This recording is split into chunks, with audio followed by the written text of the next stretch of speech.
بسم اللہ الرحمن الرحیم. آپ دیکھ رہے ہیں یوٹیوب چینل دل تھام کے. میں ہوں رانا ظفر اقبال ظفر. تو دوستو، ویڈیو کی طرف جانے سے پہلے میری گزارش ہے کہ چینل کو سبسکرائب کریں، لائک کریں اور شیئر کر کے اپنی محبتوں کا ثبوت دیں. آج کل یوکرین اور روس کے حوالے سے گرما گرم خبریں ہیں جس میں جنگ لگی ہوئی ہے. روس بڑا دھڑلے کے ساتھ اپنی جو انہوں نے موقف اختیار کیا ہے اس پر قائم ہے اور آگے بڑھ رہا ہے. یہاں کچھ بات چلی تھی کہ مذاکرات کیے جائیں، تو اس حوالے سے خبر ہے کہ بیلاروس کی سرحد پر روس اور یوکرین کے وفود کی سطح پر مذاکرات ختم ہو گئے. دونوں وفود اعلیٰ قیادت سے مشاورت کے بعد دوبارہ ملاقات کریں گے. دوسری جانب خارکیف پر قبضے کے لیے متعارف افواج میں شدید لڑائی جاری ہے. یوکرینی روسی حملے کے بعد فریقین کی پہلی بیٹھک میں وفود کی سطح پر مذاکرات 5 گھنٹے جاری رہے. اعلیٰ قیادت سے مشاورت کے لیے دونوں وفود اپنے اپنے دارالحکومت روانہ ہو گئے. یوکرینی صدر کے ترجمان کا کہنا ہے کہ مذاکرات کا بنیادی مقصد جنگ بندی تھا. صدر پیوٹن کے ترجمان کے مطابق فریقین نے ایسے نکات پر گفتگو کی جن پر اتفاق رائے ہو سکتا ہے. دونوں وفود کی اگلی ملاقات بیلاروس اور پولینڈ کی سرحد پر ہوگی. امریکی حکام کے مطابق روس یوکرین پر فضائی سبقت حاصل کرنے میں ناکام رہا ہے. روسی افواج گزشتہ 24 گھنٹے میں صرف 5 کلومیٹر پیش قدمی کی. آنے والے دنوں میں روس کیف کا محاصرہ کرنے کی کوشش کرے گا. امریکی حکام کے مطابق اب تک روسی افواج نے 380 میزائل فائر کیے. یوکرین کے دوسرے بڑے شہر کیف پر قبضے کے لیے شدید لڑائی جاری ہے. دن بھر خارکیف پر میزائل برستے رہے. متعدد رہائشی عمارتیں اور عوامی مقامات بھی میزائل کی زد میں آئے. خارکیف میں ایک ٹیکسٹائل فیکٹری میزائل لگنے سے مکمل طور پر تباہ ہو گئی.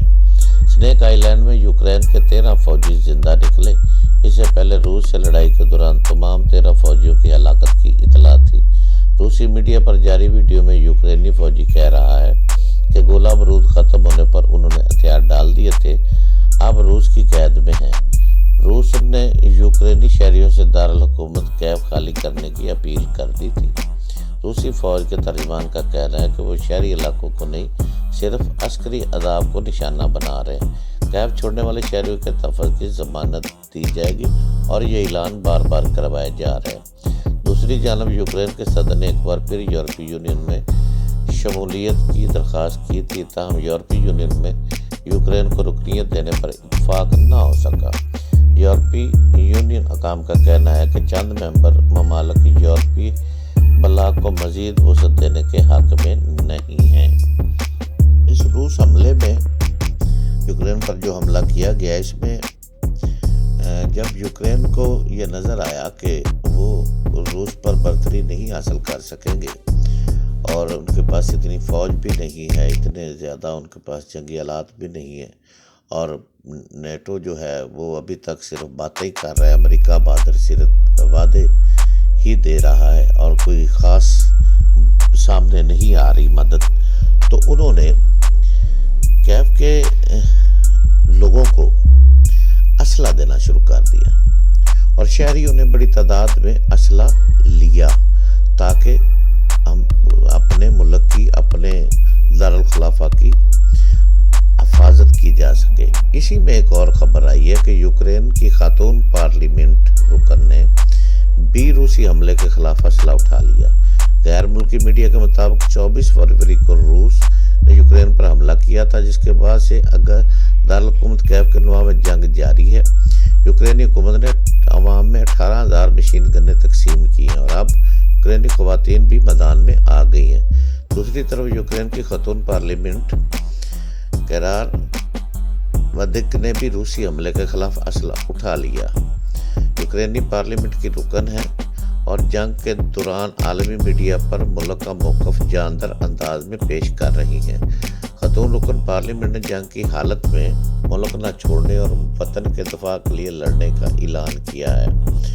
انہوں نے اپنے آفیشیل ٹویٹر اکاؤنٹ پر کلاشنکوف اٹھائے تصویر شیئر کی اور کہا کہ میں کلاشنکوف چلانا سیکھ رہی ہوں اور اسلحہ اٹھانے کو تیار ہوں۔ یوکرینی خواتین اپنے مردوں کی طرح سرزمین کا دفاع کریں گی۔ اس سے قبل یوکرین کے دارالحکومت کیف میں جوڑے نے روسی فوجی کی جانب سے کیے جانے حملوں کے دوران شادی کر لی۔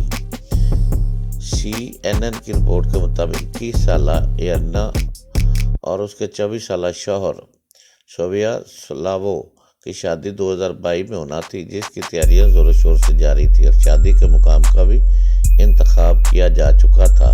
تاہم جب روس کے صدر کے احکامات جاری ہوئے اور دونوں نے اپنے ملک پر بمباری اور حملوں کی آواز سننا شروع کی تو فیصلہ کیا کہ ابھی اسی وقت شادی کر لینی چاہیے تاکہ ایک ساتھ مل کر اس مشکل کا سامنا کر سکے۔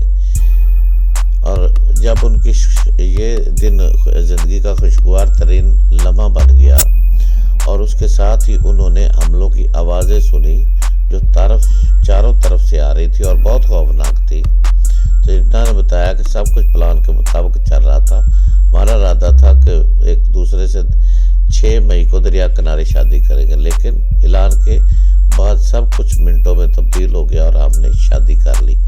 ایک طرف تو جنگ ہے، دوسری طرف جو لوگ ہیں وہ اپنی بھی وہ کیا کہتے ہیں طریقے رقم کر رہے ہیں کہ انہوں نے کہا کہ بجائے اس جنگ میں جینا ہے یا مرنا ہے، مئی کی بجائے ابھی شادی کر لیتے ہیں اور مل کر ملک کا بھی دفاع کریں گے۔ تو بہرحال یوکرینی عوام جو ہے وہ مزاحمت انہوں نے کی ہے اور انہوں نے اب اسلحہ سنبھال کر روسیوں پر فائرنگ بھی کی ہے شہریوں نے۔ اس کے علاوہ روس پر بڑی سخت پابندیاں لگا دی گئی ہیں، انتہا کی سخت پابندیاں لگائی گئی ہیں، کیسے سب کچھ ضبط کر لیے گئے ہیں۔ اور اس کے علاوہ اب فٹ بال کے حوالے سے بھی جو تھا وہ ان کی ٹیم کے ساتھ کوئی نہیں کھیلے گا، خواتین کے ساتھ بھی، اور اس طرح کے کئی اور دیگر جو ہے ان کا وہ کیا گیا۔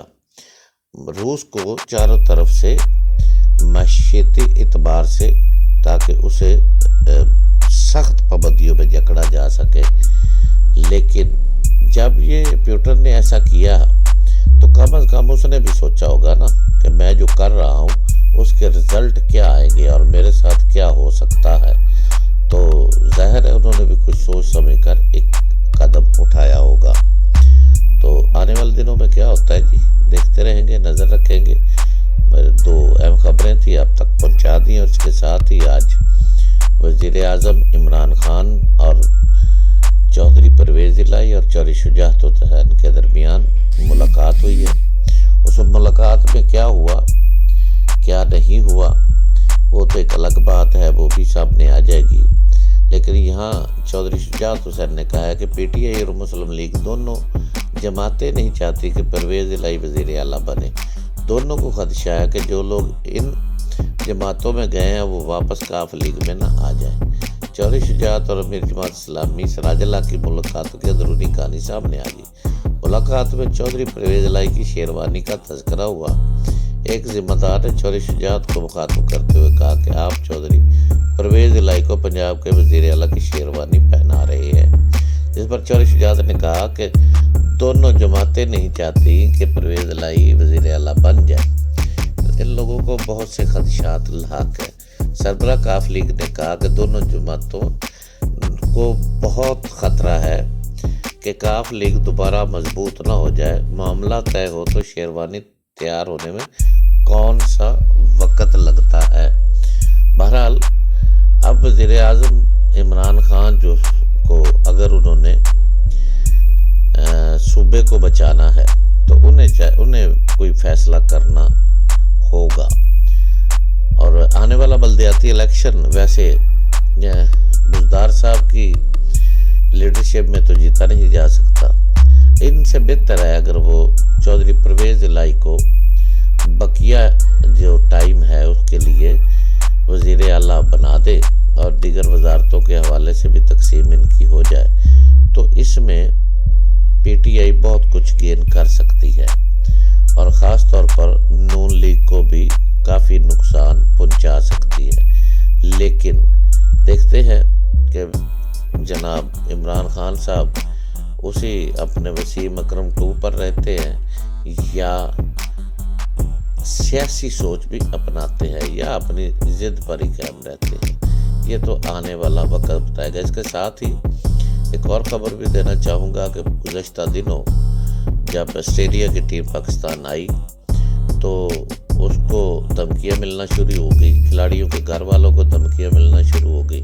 تو جب اس سلسلہ میں تحقیقاتی اداروں نے پتہ کیا تو پتہ چلا کہ یہ انڈیا کا ایک شہری تھا جس کا بعد میں پورا فون نمبر، اس کا ایڈریس، اس کا فون سب کچھ سامنے ظاہر کر دیا گیا، جو انڈیا میں بیٹھ کر ایسی کمینگی کر رہا تھا اور ایسی اوچی حرکتیں کر رہا تھا جس میں وہ پاکستان کا دورہ کرنے والی آسٹریلوی ٹیم کو سنگین نتائج کی دھمکیاں دے رہا تھا۔ تو میرا خیال ہے اب دنیا کو سمجھ لینا چاہیے کہ اس کا اصل چہرہ کیا ہے، کیونکہ ہر جگہ وہ کھل کر سامنے آ رہے ہیں اور کھل کر وہ اپنا آپ ظاہر کر رہے ہیں کہ وہ کس طرح پاکستان کو نقصان پہنچانے کے لیے کتنی دور تک چلے جاتے ہیں۔ پہلے ای میل کا مسئلہ بھی سامنے آیا، وہ بھی انڈیا میں سے ہی تھا جو نیوزی لینڈ کے حوالے سے تھا، تو اور اس کے بعد برطانیہ نے بھی دورہ، لیکن انہوں نے بعد میں معذرت تو کی، لیکن اب آسٹریلیا والا تازہ معاملہ ہوا ہے۔ تو اس پر دنیا کو یہ سمجھ لینا چاہیے کہ پاکستان ایک امن پسند ملک ہے اور اس میں کوئی ایسا مسئلہ نہیں ہے، نہ ہی یہاں پر جتنا لوگ شوق سے کرکٹ کو دیکھتے ہیں، دیگر کسی کھیل کو شاید ہی دیکھتے ہو۔ کرکٹ جنون ہے یہاں کے لوگوں کا، کرکٹ سے پیار کرتے ہیں۔ اگر ٹیمیں خوش دلی کے ساتھ اور کھلے دل کے ساتھ پاکستان آئیں تو انہیں یہاں جو پیار ملے گا وہ کہیں اور نہیں ملے گا۔ باقی بھونکنے والے تو بھونکتے ہی رہتے ہیں، انڈیا کے کچھ لوگ بھونکتے رہتے ہیں تو وہ بھونکتے رہیں، اس میں پاکستان کا کچھ نہیں جاتا۔ پاکستان کو اللہ تعالیٰ ہمیشہ عزت و وقار سے نوازتا ہے اور وہ نوازتا رہے گا۔